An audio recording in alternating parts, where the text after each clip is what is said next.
It is good to be here in Miller's Creek. It is great to be back in North Carolina. You know, I know it's a little warm on here, so if anybody wants to take their jacket off, please feel free. Some of you guys loosen your ties there. I am thrilled to be here with all of you. I want to thank all the Blackhawks who are here.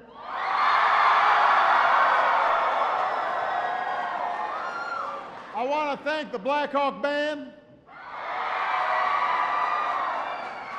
I want to thank the Strutting Hawks. I want to especially thank Dr. Stephen Laws for the great introduction, but also for his service. He's about to retire soon, so give him a big round of applause.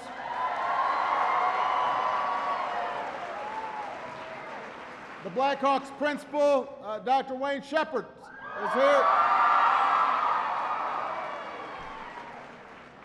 And I know that there are a few Mountaineers here as well, so.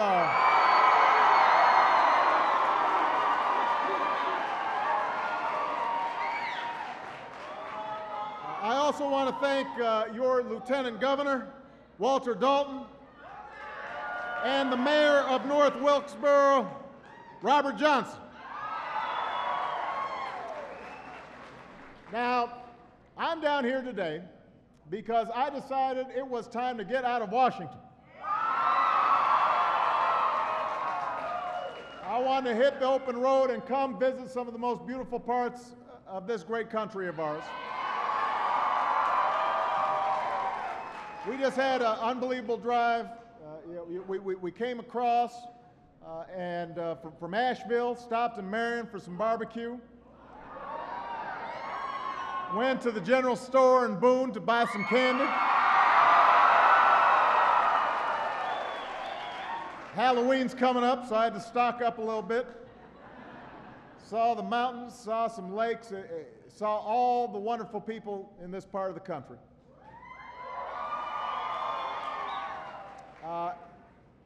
Somebody asked me, why do you come back to North Carolina so much? I say, there is just something. The people in North Carolina are so nice. Very nice people. They are gracious and they are kind, and even the folks who don't vote for me are nice.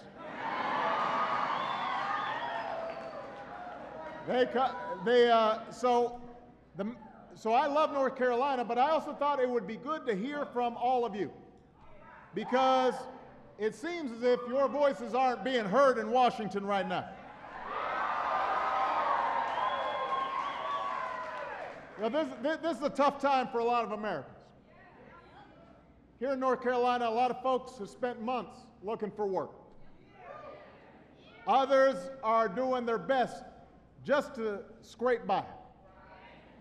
You give up nights with the family to save on gas or make the mortgage. Folks postponing the retirement so they can send their kids to college. Now, I think we all understand most of these problems were not caused overnight. We've been dealing for some of these problems for a decade now. Manufacturing leaving America to go overseas. You know, we've had a healthcare system that didn't work and put burdens on families and businesses. We haven't had an energy policy in this country that makes sense and frees ourselves from dependence on foreign oil. Our schools haven't done everything they need to make sure our young people are trained, and college has become more affordable for too many young people. So there are a lot of challenges that we won't solve overnight because they weren't caused overnight. It's going to take time to rebuild an America where hard work is valued and responsibility is rewarded.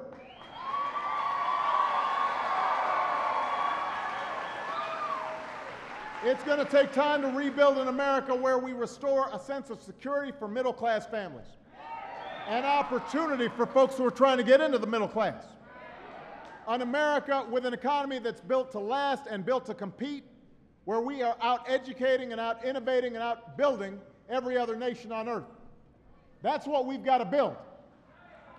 And we've got to build an economy that works for everybody. Not just some people, not just for folks at the top, but for everybody.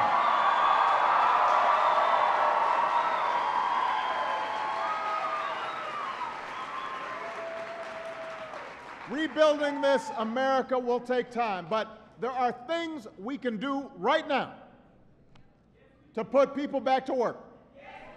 Things we can do right now to help middle-class Americans get ahead. Things we can do right now to give our economy the jolt that it needs. So this is why I sent Congress a while back the American Jobs Act. Now, pass this bill. We need to pass this bill. Let me tell you about this bill. Somebody was just asking me about this bill. I said, look, this is the kind of bill that in the past would have been supported by Democrats and Republicans. It's completely paid for. It asks folks like me who've been incredibly blessed to pay a little bit more so that to pay our fair share, folks making $1 million or more, so that we can help folks who are struggling to get by.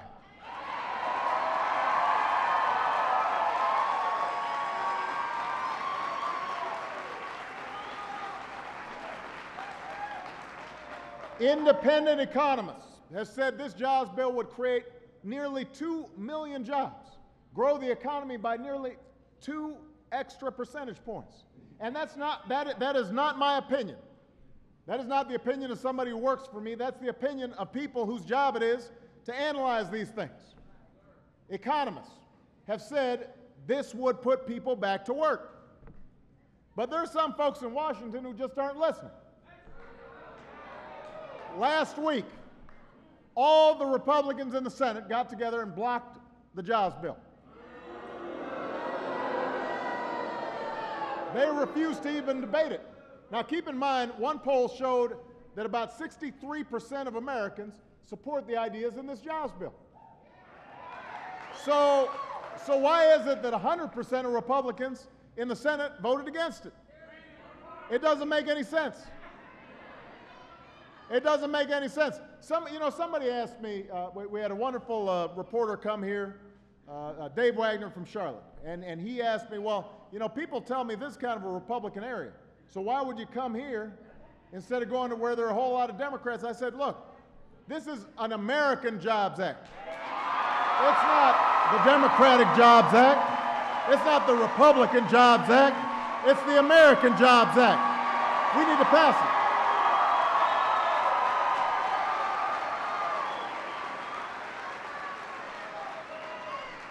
Now, I want to be fair here. So to be fair, it turns out Republicans, they've got their plan too. Ours is called the American Jobs Act, so they started out calling theirs the real American Jobs Act. I said, all right, you don't get points for originality, but let's see what you've got. We took a look. Turns out the Republicans' jobs plan boils down to these ideas. They want to gut environmental regulations. They want to roll back Wall Street reform so that we end up with the same financial system we had that got us into this mess in the first place. And they want to repeal health care reform so that 30 million people wouldn't have health insurance. That is what they call their real American Jobs Act. It's inspiring stuff. So let's do a comparison. We can do a comparison here. The Republican plan says that what's standing between us and full employment are laws that keep companies from polluting our air and our water. Our plan, on the other hand, says let's put construction workers back to work rebuilding our roads and bridges and schools. Let's put teachers back in the classroom where they belong. Let's make sure that we're not laying off police officers and firefighters. And let's help veterans get a job after they've defended this country.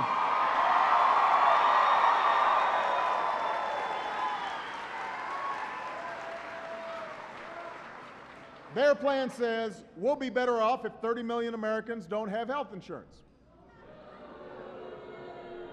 Our plan says we'll be better off if we give a tax cut to virtually every small business and every worker in America. Their plan says we need to go back to the old days when Wall Street wrote its own rules. Our plan says we need to make it easier for small businesses to grow and to hire and to push this economy forward. Now, remember I said, here's the kicker. Remember I said that these independent economists had evaluated our plan. We presented it, not folks who work for us. We said, all right, what do you think this will do? They said this will create up to 2 million jobs. It will grow the economy.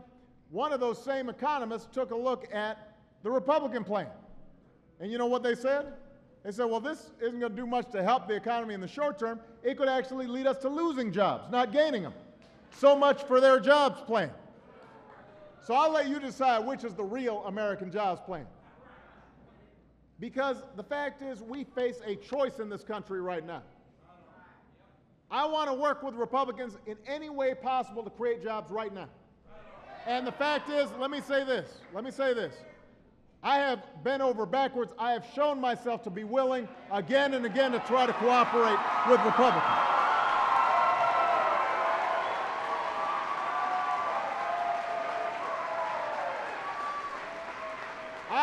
I've tried so hard to cooperate with Republicans, Democrats have been getting mad at me. But the reason I have is because my attitude is when we're in a time that's difficult, we can't afford to play politics. When we're in a time that's difficult, we should try to find common ground.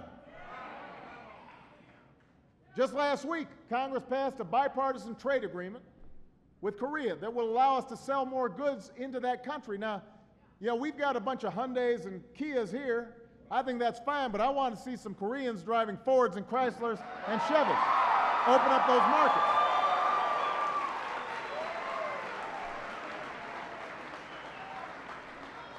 So my attitude is it's way overdue for us to stop trying to satisfy some branch of the party and take some common sense steps to help America and to create jobs and to help the middle class. And that's why, even though they said no the first time, we're going to give them another chance.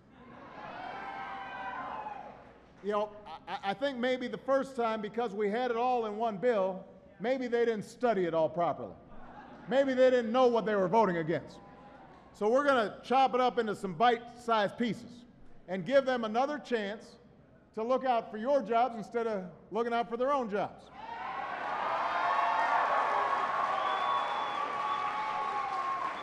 So,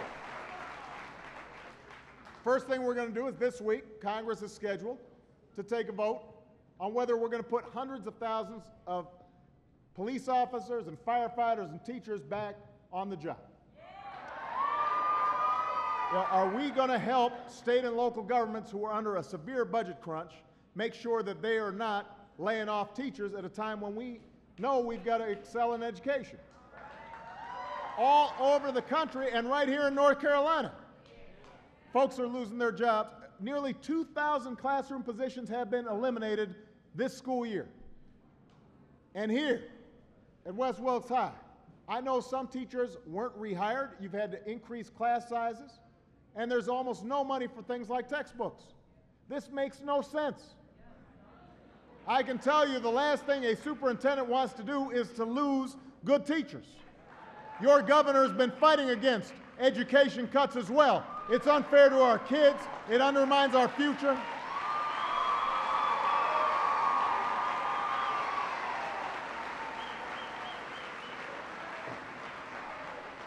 How are we going to compete when countries like Korea and Germany are hiring teachers and preparing their kids for the global economy, and we're laying off teachers left and right? One North Carolina teacher said, "We didn't cause the poor economy. If anything, we built the good parts." And he's absolutely right. Our teachers built the good parts of this economy. They give our kids a chance to compete. They give our kids a future. That's why we've got to look out for them, and this jobs bill does it.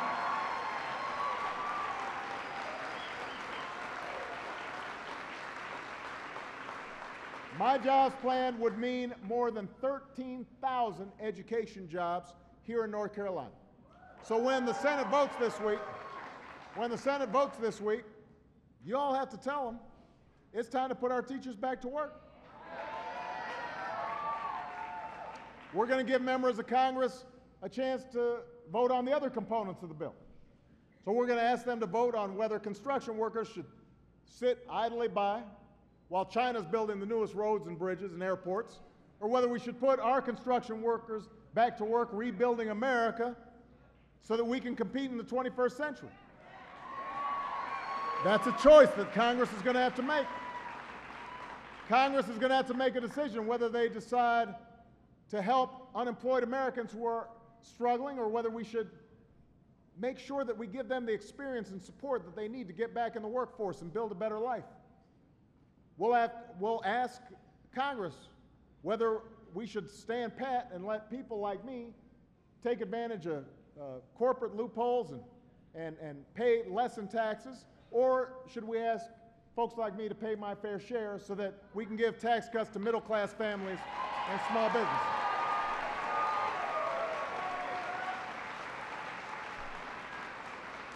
These are the choices that members of Congress are going to have to make in the coming weeks. And if they vote against these proposals, if they vote against taking steps that we know will put Americans back to work, they've got to explain, not to me, but to you, why they're doing it. They don't have to answer to me, but they do have to answer to you. You sent them there. They're going to have to come down here to North Carolina and tell kids why they can't have their teachers back. They're going to have to look construction workers in the eye and tell them why they shouldn't be rebuilding roads and bridges and airports. They're going to have to explain to working families why their taxes are going up while the richest Americans and largest corporations are getting a sweet deal. So that's where you guys come in. Some of these folks are just not getting the message. So I've got to make sure your voices are heard. I need you to give Congress a piece of your mind. Tell these members of Congress that they don't work for special interests, they don't work for lobbies, they work for you. And if they're not delivering, you need to let them know. And I don't know whether you're going to get on the phone or you're going to tweet them or write them a letter or pay them a visit, but tell them to do the right thing. Tell them what's at stake here. There are too many fellow Americans hurting, and you can't stand by and do nothing. Now's the time to act.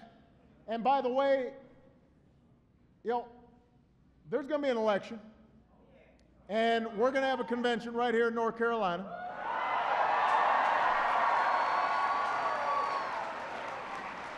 But that convention is 11 months away. The election's 13 months away. And folks can't afford to wait that long. They can't sit around just listening to a bunch of political arguments. They need action. And they need it now, because folks are living paycheck to paycheck. There are folks who are living week to week. And I don't accept the idea that in the face of that kind of hardship, that we're going to stand by and do nothing. That's not who we are. We are Americans. And you know what? We keep working at things until we get them fixed. Yes, we had a problem with the financial crisis, and the economy is not where it needs to be, but we can fix it. We just got to stay on it. We've got to be persistent. We've got to keep on trying things until folks are back to work and the economy is growing again. And we've got to muster that spirit right now, a can-do spirit, not a no we can't spirit, but a yes we can spirit.